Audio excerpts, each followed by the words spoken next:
Hello dear students. मेरा नाम अनिल कुमार श्रीवास्तव है। जैसा कि मैं पहले के वीडियो में बताता आ रहा हूँ, मैं ऑप्शनल में PSIR पढ़ाता हूँ या पढ़ाता रहा हूँ। और GS में polity, governance, constitution, social justice, IR और इंटरनल सिक्योरिटी पढ़ाता रहा हूँ। और अंग्रेज़ी हिंदी माध्यम दोनों में पढ़ाता रहा हूँ। आज मैं जिस टॉपिक पर चर्चा करने जा रहा हूँ, ये वर्ष 2018 में UPSC ने पेपर फर्स्ट के सेक्शन ए के क्वेश्चन नंबर 1 के सब क्वेश्चन सी में पूछा हुआ है। इसका टाइटल है डिस्ट्रीब्यूटिव जस्टिस। ये UPSC की तैयारी करने वाले बच्चों के पॉलिटी के लिए भी इम्पॉर्टेंट टॉपिक है, उन्हें ये जानना चाहिए। तो अब इसे 150 शब्द में ही लिखना है। अब मैं आपसे बताने जा रहा हूँ इसमें आपको क्या क्या देना। पहले मैं उत्तर का फॉर्मेट बता दे रहा हूँ, उत्तर को कैसे डिज़ाइन करेंगे, कैसे इसका स्ट्रक्चर बनाएंगे। फिर उसके बाद से आपको अन्य बातें भी बता रहा हूँ। जैसे पहले दूसरी लाइन में हम लोग अरस्तू के जस्टिस के कॉन्सेप्ट को डिस्कस करेंगे। यानी आज से 2300 साल पहले जब अरस्तू ने जस्टिस की अवधारणा प्रस्तुत किया तो उसने 3 तरह के जस्टिस को बताया। एक डिस्ट्रीब्यूटिव जस्टिस, वही इसका जनक भी माना जाता है, वितरण न्याय जिसे कहते हैं। दूसरा रेट्रीब्यूटिव जस्टिस, प्रतिशोधात्मक न्याय। और तीसरा कम्युलेटिव जस्टिस यानी सामूहिक न्याय, आप इसे कह सकते हैं। तो पहला जो डिस्ट्रीब्यूटिव जस्टिस है, ये लेजिस्लेटर के लिए यानी जो विधानमंडल के सदस्य हैं उनके लिए इम्पॉर्टेंट है।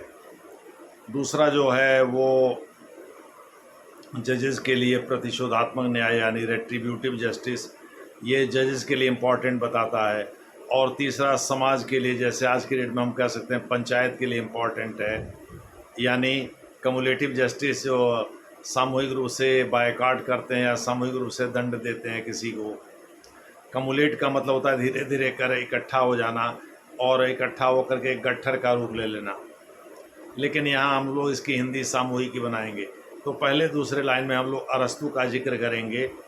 उसके बाद हम लोग जॉन रॉल की थियरी ऑफ जस्टिस 1973 में जो पुस्तक प्रकाशित हुई उसका हम लोग संक्षेप में जिक्र कर देंगे। और ये बताएंगे कि उन्होंने भी जस्टिस पर काफ़ी बातें की हैं। जस्टिस के बारे में ही वो फेमस भी हैं। और उन्होंने डिस्ट्रीब्यूटिव जस्टिस के बारे में भी बताया है, जिसमें उन्होंने बताया है कि 3 तरह के इक्वलिटी को हम लोग जस्टिस में रख सकते हैं, ख़ास करके डिस्ट्रीब्यूटिव जस्टिस में। पहला है राइट्स और लिबर्टीज से रिलेटेड, यानी अधिकार और स्वतंत्रता से संबंधित। दूसरा है अवसर से संबंधित, और दूसरा घटक कह सकते हैं। और तीसरा ये है जो डिसएडवांटेज्ड यानी समाज के जो दबे कुचले लोग हैं, जो कमज़ोर लोग हैं, उन लोगों के लिए सरकार द्वारा किए जा रहे कल्याणकारी उपाय, यानी जो वेलफेयर वर्क है सरकार के, हम उसमें रख सकते हैं। अब जैसे वेलफेयर वर्क में क्या क्या रख सकते हैं हम लोग रख सकते हैं कल्याणकारी जो भी योजनाएं हैं। जैसे आज की डेट में नरेंद्र मोदी साहब भारत में उज्ज्वला योजना लेकर के आए हैं। आज के डेट में वो जनधन योजना लेकर के आए हैं। वो बिजली से संबंधित योजना अटल ज्योति योजना शायद नाम है उसका, वह लेकर के आए हैं। प्रधानमंत्री आवास योजना लेकर के आए हैं। ये या वृद्धों को पेंशन देने की परंपरा तो नेहरू के समय से ही चल रही है। जो वृद्ध हो गए हैं, जिनकी उम्र 60 साल से ऊपर है और जिनके कमाई का स्रोत नहीं है, उनको सरकार पेंशन देती है। राज्य सरकार अलग देती है, केंद्र सरकार अलग देती है।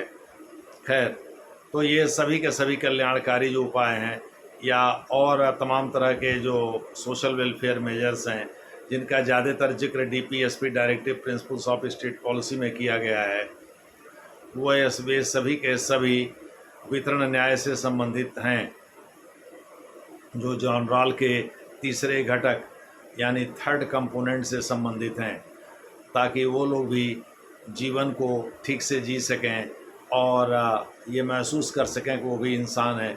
यानी पशु की तरह से जीवन यापन ना कर सकें, बल्कि इंसान की तरह से जीवन यापन कर सकें। अब ये दूसरी बात है कि भाई वो मुकेश अंबानी तो हो नहीं पाएंगे। खैर, ये लिखने की ज़रूरत भी नहीं है। तो मोटे तौर पर आप इंट्रोडक्शन और एक्सपेंशन को एक पेज में रखिए, एक पैराम रखिए और इनको एक साथ डिस्कस कर दीजिए इसी क्रम में।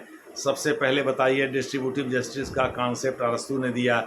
इसको आधुनिक युग में एलेबोरेट किया जॉन रॉल ने अपने थियरी ऑफ जस्टिस नामक पुस्तक में। और अंबेडकर साहब भी आर्थिक लोकतंत्र की बात करते हुए डीपीएसपी की कल्पना करते हैं, और पणिक्कर साहब भी करते हैं। सर BN राव ने भी इसे मॉरल प्रिसेप्ट के रूप में बताया है, यानी नैतिक उपदेश के रूप में बताया है। सरकारों के पास जैसे जैसे संसाधन हो, सरकारें लोगों के कल्याण का काम करें, चूँकि हर काम, हर चीज़ को कोर्ट तो डिसाइड कर नहीं सकता, कुछ लोगों के द्वारा भी डिसाइड किया जाना चाहिए, और इसी के आधार पर लोग वोट भी देते हैं, सरकार ने हमारे लिए क्या काम किया, ठीक है। इसके आधार पर ज़्यादातर लोग वोट भी देते हैं सरकारों को, और वो सरकारों को सत्ता में बिठाते हैं। लोकतंत्र का यही तकाजा है कि लोग अपनी मर्जी से शासक वर्ग का चयन करते हैं, लेकिन कैसा शासक वर्ग कैसा होना चाहिए, जो जनता के हितों का ख्याल रखे, जो जॉन रॉल के तीसरे नंबर के घटक का ख्याल रखे, यानी उन लोगों के लिए जो समाज में गए गुजरे हैं, जो दलित और शोषित हैं, डिसएडवांटेज्ड हैं, अंडरडॉग्स हैं, अंडर प्रिविलेज्ड हैं, उन लोगों के कल्याण के लिए सरकार काम करे, और इस मामले में उन लोगों के बीच भेदभाव ना हो, यानी फेयरनेस हो, फेयरनेस पर भी फोकस करता है जॉन रॉल। एक्चुअली जस्टिस को फेयरनेस के रूप में, जैसे मान लीजिए किसी अनुसूचित जाति का कल्याण आपको करना है, तो आप रेशियल डिस्क्रिमिनेशन या रेशियल फीलिंग से लबालब हैं, या अपार्थेड की फीलिंग से भरे हुए हैं, रंग भेदी नीति के शिकार हैं, तो ऐसी दशा में आप ये कह सकते हैं, अरे भाई ये तो काला कलूटा और छोटा है, हम इसके प्रति क्यों इतनी सहानुभूति दिखाएं। तो ये फेयरनेस ऑफ जस्टिस नहीं हुआ। उसी में ऐसे अनुसूचित जाति के लोग जो देखने में ठीक ठाक हैं, गोरे हैं, लंबे चौड़े हैं, उनके प्रति आपकी भावना कुछ और रहती है, और उसी समुदाय में जो गरीब तो हैं, लेकिन वो मैले कुचैले, काले, कलूटे, छोटे कद के हैं, या एक आंख के अंधा हैं, तो उनके प्रति आपका नज़रिया कुछ और रहता है। तो ये फेयरनेस नहीं है। जॉन रॉल इसी को समझाने की कोशिश करता है। एक्चुअली इसी का जिक्र प्रोफेसर अमर्त्य सेन भी करते हैं। इन सब चीज़ों का जिक्र आप कर सकते हैं। पहले पैराम देख लीजिएगा, 150 शब्द तक ही आपको सीमित रखना है अपने आप को, चूँकि ये 10 नंबर का ही क्वेश्चन है, 5 क्वेश्चन ABCD होते हैं, ये कंपलसरी है, सबको करना ही करना है। पेपर फर्स्ट के क्वेश्चन नंबर A के सब क्वेश्चन C में 2018 में UPSC ने इसे पूछ रखा है PSIR में, तो इसीलिए मैं इस पर चर्चा कर रहा हूँ। पिछले कुछ दिनों से मैं PSIR के ही क्वेश्चन डिस्कस करता हूँ, तो ये भी PSIR से ही संबंधित है, इसीलिए मैं इस पर चर्चा कर रहा हूँ। इसके बाद से आ जाइए तीसरे पैरा और चौथे पैरा को एक में मिला दीजिए, तो ये 2 पैरा हो जाएंगे। 150 शब्द में इससे ज़्यादा के पैरा की ज़रूरत भी नहीं है। इवेल्युएशन करिए। दूसरे शब्दों में, सरकारों में निष्पक्षता का अभाव है, इसलिए जस्टिस यानी न्याय, वितरण न्याय खास करके, यानी आर्थिक रूप से कमज़ोर वर्गों को जो सरकारी योजनाएं उनका लाभ पहुंचाना, ये हो नहीं पाता।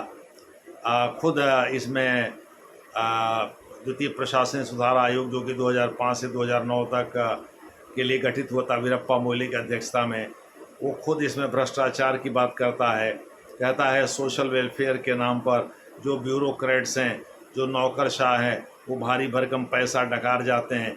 यही बात राजीव गांधी भी कहा करते थे, भाई हम यहाँ से गरीबों के कल्याण के लिए 100 पैसा भेजते हैं, लेकिन 85 पैसा तो बीच ही में लोग डकार जाते हैं। केवल ग्रास रूट लेवल तक, यानी तृणमूल स्तर तक केवल 15 पैसे का ही लाभ पहुँचता है। तो इसका भी जिक्र इवेल्युएशन में कर सकते हैं। इन सबों से जब तक आज़ादी नहीं मिलेगी, तब तक हम डिस्ट्रीब्यूटिव जस्टिस को ठीक से लागू नहीं कर पाएंगे। अनुच्छेद 14 का जिक्र भी कर सकते हैं। इसमें दूसरा जो फ्रेज है इक्वल प्रोटेक्शन ऑफ लॉ, यानी like should be treated like, आरक्षण या अस्पृश्यता उन्मूलन, इसी से निकला हुआ है। यहाँ तक कि जो उपाधियों का अंत है वो भी इसी से निकला हुआ है, जिसका जिक्र अनुच्छेद 18 में किया गया है, खास करके 18A और B में। तो खैर, इस प्रकार से आप इन सबों का जिक्र कर सकते हैं, इवेल्युएशन में कर सकते हैं, और इसके बाद आप डी पर आ सकते हैं। कंक्लूजन में वही बात आपको कहना है जो आपने इंट्रोडक्शन में कही थी, डिस्ट्रीब्यूटिव जस्टिस के फेवर में बोलिए, और डिस्ट्रीब्यूटिव जस्टिस यानी वितरण न्याय को भारत के संदर्भ में, भारत से जुड़ करके उसको बताइए कि सरकार जो भी कल्याणकारी योजनाएं लेकर के आती है वो गरीबों के कल्याण के लिए ही होते हैं। जो अनुसूचित जाति, जनजाति, अन्य पिछड़ी जातियां हैं, उनको इनमें तमाम तरह के आरक्षण या लाभ, अतिरिक्त लाभ भी मिले होते हैं। उनको जैसे सरकार स्कॉलरशिप देती है, ये नहीं देखती है कि उन्होंने हाई स्कूल या इंटरमीडिएट या कोई अन्य परीक्षा, उन्होंने फर्स्ट डिवीज़न पास किया कि थर्ड डिवीज़न पास किया, पढ़ने के लिए बस एनकरेज करने के लिए, प्रोत्साहित करने के लिए सरकार उनको आर्थिक सहायता प्रदान करती है। ये सभी डिस्ट्रीब्यूटिव जस्टिस के उदाहरण हैं और भारत में इसे इक्विटी यानी समता के रूप में परिभाषित किया जाता है, समानता, इक्वालिटी के रूप में नहीं। इस तरह से करके आप कंक्लूजन ड्रॉ कर सकते हैं, यानी जिसका जिक्र आपने इंट्रोडक्शन में नहीं किया है वही कंक्लूजन में कर, लेकिन कंक्लूजन इंट्रोडक्शन के सिमेट्रिकल होना चाहिए, उससे मेल खाता हुआ होना चाहिए, बेसिर पैर का नहीं होना चाहिए। देख लीजिएगा 150 शब्द में कितनी चीज़ें आ पाती हैं, कितनी चीज़ें नहीं आ पाती हैं, उसी हिसाब से अपना आंसर फ्रेम करिएगा।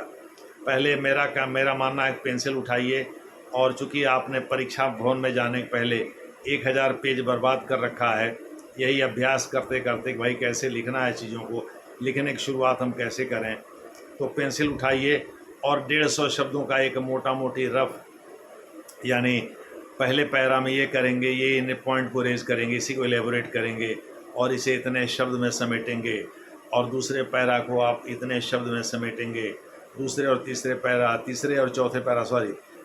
चौथे पैरा को दूसरा पैरा बनाएंगे और उसमें हम इन चीज़ों का जिक्र करेंगे।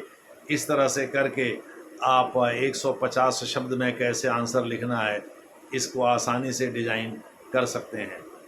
खैर, ये उत्तर से रिलेटेड अन्य बातें हैं जिसको आपको लिखना नहीं है, ये तो आपकी जानकारी के लिए यूँ ही बताया जा रहा है। खैर, हमने मेन चीज़ों को डिस्कस कर दिया है। डिस्ट्रीब्यूटिव जस्टिस में इक्वालिटी नहीं, इक्विटी चलता है। हालांकि जॉन रॉल ने इक्वालिटी के रूप में ही परिभाषित किया है, लेकिन अंबेडकर साहब और पणिक्कर साहब या BN राव साहब ने, सर BN राव ही कॉन्स्टिट्यूशनल एडवाइज़र थे संविधान सभा के, और उन्हीं के परामर्श पर संविधान का ज़्यादा भाग निर्मित भी हुआ। वो ICS रिटायर्ड थे, तमिलनाडु से आते थे, चूँकि वो ब्राह्मण थे इसलिए उनका उतना नाम नहीं हुआ, लेकिन अंबेडकर साहब का नाम हो गया चूँकि वो प्रारूप समिति के अध्यक्ष थे। खैर, उनके पांडित्य पर कोई शक नहीं किया जा सकता, वो बहुत अच्छे इंसान भी थे और उनके पांडित्य पर कोई शक नहीं किया जा सकता। उन्होंने बहुत सारी बातें भी बताई जो आज घटित होती जा रही हैं और जो सत्य होती जा रही हैं। खैर, इस प्रकार से करके आप चीज़ों को समझा देंगे। एग्जामिनर को बस समझ में आ जाना चाहिए कि आप डिस्ट्रीब्यूटिव जस्टिस के हर पहलू से वाकिफ़ हैं, उससे अच्छी तरह से भली भांति समझते हैं। खैर, इन्हीं शब्दों के साथ हम इस लेक्चर का समापन करते हैं।